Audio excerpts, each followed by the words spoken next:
माँ के सानिध्य में। स्वामी निर्वाणानंद। माँ को मैंने पहली बार काशी के सेवाश्रम में देखा। जहाँ तक स्मरण आता है, यह 1912 के नवंबर माह के प्रारंभ की घटना है। काली पूजा के बाद वाले दिन माँ सेवाश्रम में आई थी। तब मैं कुछ दिनों पूर्व ही संघ में सम्मिलित होने के उद्देश्य से सेवाश्रम में आया था। यहाँ आने के पूर्व ही श्री रामकृष्ण वचनामृत तथा अन्य सूत्र से मैं माँ के बारे में जान चुका था। महाराज यानी स्वामी ब्रह्मानंद जी भी उस समय सेवाश्रम में ही निवास कर रहे थे। माँ अद्वैत आश्रम के निकट स्थित बागबाजार के निवासी किरण दत्त के लक्ष्मी निवास नामक भवन में ठहरी हुई थी। माँ ने उस दिन सेवाश्रम में घूम घूम कर सब कुछ देखा था। सेवाश्रम के साधुओं को नारायण ज्ञान से रोगियों की सेवा करते देखकर वे अति प्रसन्न हुए।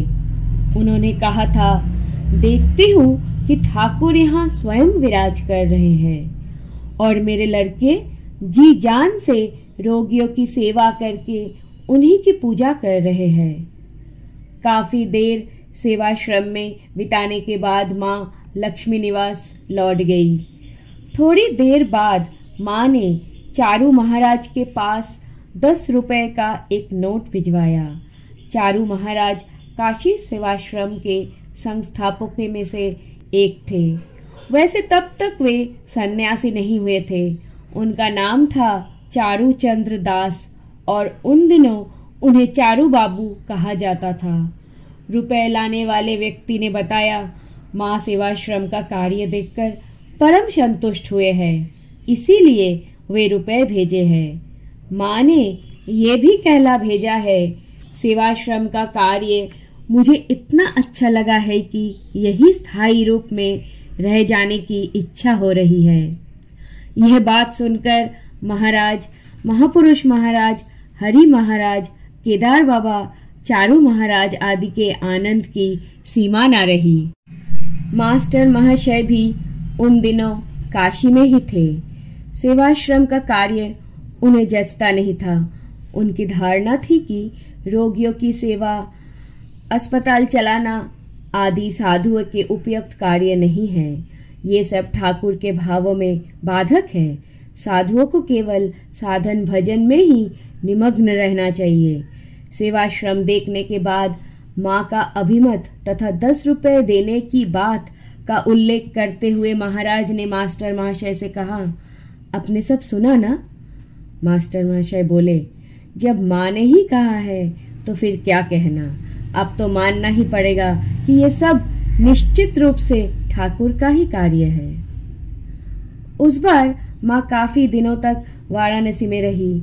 उस दौरान बीच बीच में वहाँ के अद्वैताश्रम तथा सेवाश्रम में उनका पदार्पण होता रहता था। महाराज प्रतिदिन माँ को प्रणाम करने लक्ष्मी निवास जाया करते थे। साथ में कभी कभी हम लोग भी रहते। उन दिनों माँ के साथ मेरी अधिक बातें ना होने पर भी यदा कदा उनके विशेष स्नेह का आभास मिल जाता था। 1914 के दिसंबर के अंत में महाराज के निर्देश पर मैं सेवाश्रम से बेलूर मठ चला आया। माँ उन दिनों उद्बोधन में निवास कर रही थी। मठ में लौट आने के बाद मैं माँ का दर्शन करने उद्बोधन गया था। बेलूर जाने के पहले बाढ़ राहत का कार्य करने मैं काशी से पश्चिम बंगाल चला गया था।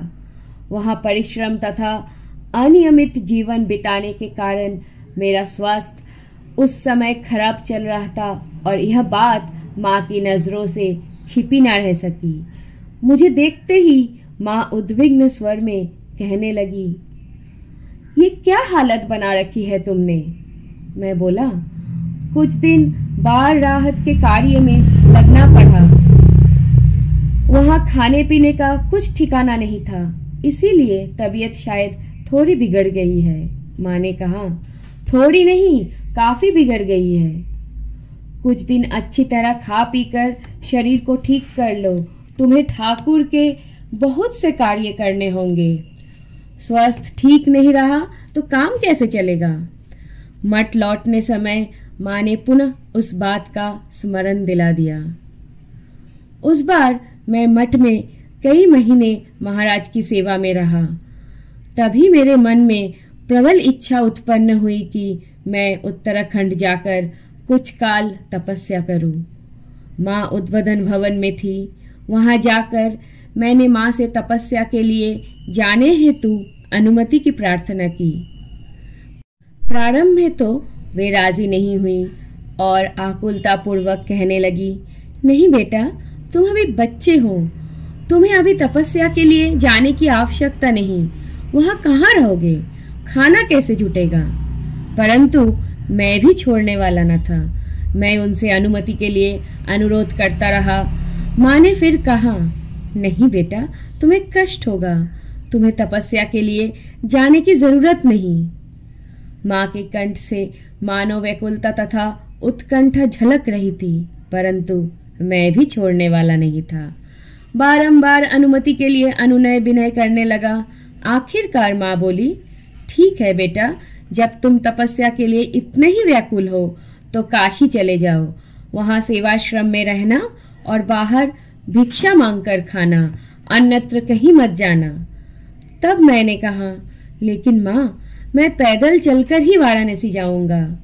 माँ पहले तो इस पर राजी नहीं हुई, परंतु बाद में मेरे बारंबार आग्रह पर सहमत हुई। विदा लेने के पूर्व माँ ने मेरे सिर पर हाथ रखकर कहा, खूब आशीर्वाद देती हूँ बेटा, तुम्हें सिद्धि प्राप्त हो। माँ का आशीष शिरोधार्य कर एक दिन मैंने पैदल ही वाराणसी की ओर प्रस्थान किया। उस बार मैं 7-8 महीने काशी सेवाश्रम में रहा। तद उपरांत वहां से मठ लौटकर मैं एक बार फिर महाराज की सेवा में नियुक्त हुआ। महाराज को बलराम मंदिर में रहना बड़ा प्रिय था। वे प्राय ही बेलूर मठ से बलराम मंदिर चले जाते। महाराज के साथ वहां रहने का सुयोग मिलने पर मैं वहां से उद्बोधन जाता रहता। इसीलिए उन दिनों मुझे प्राय प्रतिदिन ही माँ के दर्शन तथा प्रणाम करने का सौभाग्य मिल जाता। उनके साथ बातचीत भी होती। माँ के गले का स्वर बड़ा ही मधुर था।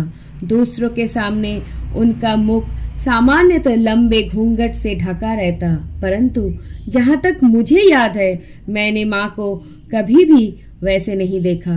मैंने जब भी माँ का दर्शन किया है, माँ का श्रीमुख देखने को मिला है।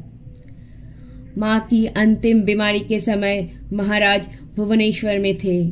मैं भी वहीं उनकी सेवा में था। माँ की महासमाधि के दिन मंगलवार 21 जुलाई 1920 को रात के करीब 1:30 बजे जब मैंने महाराज के कमरे में प्रवेश किया तो देखा कि वे एक ऊनी चद्दर से शरीर ढांककर आराम कुर्सी पर बैठे हुए हैं। उनकी मुख मुद्रा बड़ी गंभीर थी। मुझे देखकर महाराज बोले, सुज्जू, इस समय रात कितनी हुई है। न जाने क्यों माँ के लिए मन कैसा कैसा हो रहा है। कौन जाने वो कैसी है। मैंने पूछा, सोएंगे नहीं। महाराज ने कोई उत्तर नहीं दिया।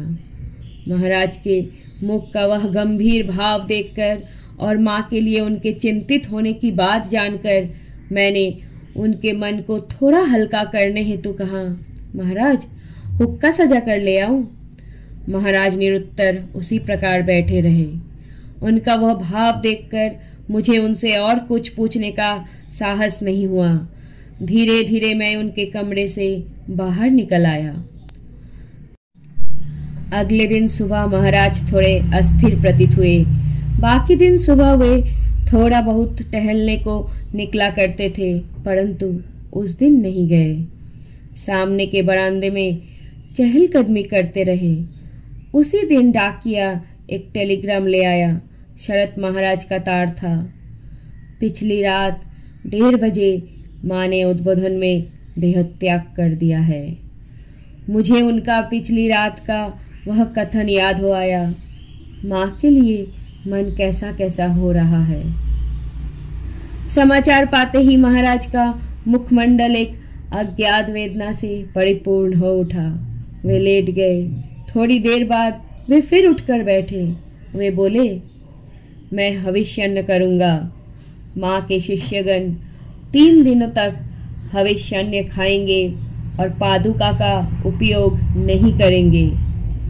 3 दिनों तक उन्होंने किसी के साथ बातचीत नहीं की।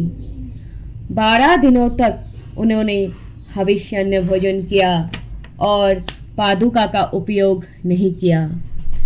एक दिन वे बोले, इतने दिनों तक पहाड़ के नीचे छाया में था।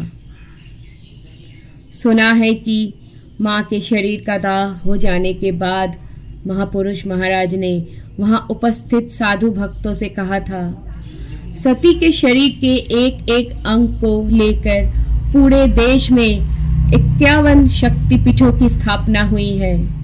उन्हीं सती की पूरी देह आज बेलूर मठ की मिट्टी में मिल गई। इसी से समझ लो कि बेलूर मठ कितना महान तीर्थ है। बेलूर मठ में गंगा जी के किनारे जो 3 मंदिर है, उनमें से अन्य मंदिरों से अलग केवल माँ का मंदिर ही गंगा की ओर मुख किए हुए है। माँ को गंगा के प्रति विशेष लगाव था। गंगा स्नान, गंगा दर्शन तथा गंगा जी के तट पर रहना माँ को बड़ा प्रिय था। इसीलिए माँ के मंदिर का मुख गंगा की ओर किया गया है, मानो माँ सर्वदा गंगा दर्शन कर रही हो। महाराज कहा करते थे, माँ को पहचानना बड़ा कठिन है। साक्षात जगदम्बा होकर भी वे घूंघट लगाए साधारण महिलाओं की भांति रहती है। यदि ठाकुर स्वयं ही ना पहचानवा देते तो क्या हम लोग उन्हें पहचान पाते? एक भक्त ने मुझे बताया था, माँ ने स्वयं ही उनसे कहा था, मैं ही सीता हूँ। जय माँ।